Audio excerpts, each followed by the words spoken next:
È una vittoria fondamentale quella conquistata dalla Tor Tre Teste Under 17 sul campo del Ponte di Nona. I Blaugrana, andati sotto nel primo tempo, riescono nella remontata e portano a casa 3 punti pesantissimi anche in ottica calendario, il quale ha visto Vigore Romulea pareggiare per 0-0.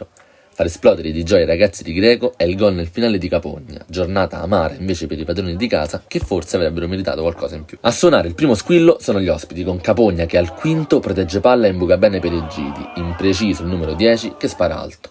Poco dopo, altra grande occasione per la Tor Tre Teste, sul lungo lancio di Scravaglieri è netta la carica sul portiere, inutile allora la rete segnata dai Gidi. La Tor Tre Teste continua a creare molto, ma sotto porta è davvero imprecisa. Al 16esimo altra grande chance sprecata da Ricceri che chiude un bel triangolo ma angola troppo la conclusione. Il numero 7 è forse il giocatore più pericoloso per la squadra ospite, ancora lui pochi minuti dopo si coordina bene ma trova la risposta di un Abate molto reattivo.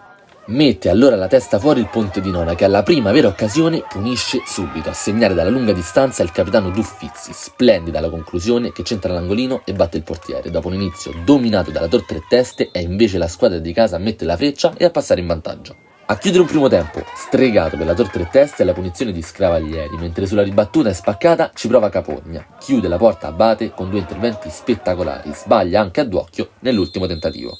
Nella ripresa alza ancora i giri la Tor Tre Teste che se vuole 3 punti sa di doverla pareggiare subito. A provarci dopo pochi minuti è Metauie che di prima intenzione calcia in porta. Conclusione fuori di un soffio. Al 27esimo ecco l'episodio chiave della gara. L'arbitro giudica irregolare questo contatto tra Metauie e un difensore e assegna un rigore abbastanza dubbio. Molte le proteste del Ponte di Nona e molti anche i cartellini gialli estratti dal signor Pacifici.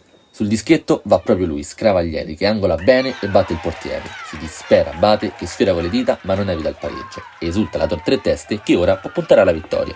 Ora l'inerzia della gara è tutta a favore dei Blaugrana e al 37esimo De Santis ha l'occasione per il 2-1. Poco reattivo il numero 20 che perde un tempo di gioco e non centra la porta. Poco dopo altra grandissima occasione sprecata dalla Tor Tre Teste con Metauie che incredibilmente solo in area sfiora di poco l'incrocio dei pali. Nulla di fatto. Al 7° minuto di recupero ecco il gol partita. De Santis sviene alla ricerca di una punizione. Sulla palla vagante arriva Capogna che spara un siluro centrale. Catastrofe di Abate che si lascia sfilare la palla tra le mani e regala alla Tor Tre Teste il gol della vittoria.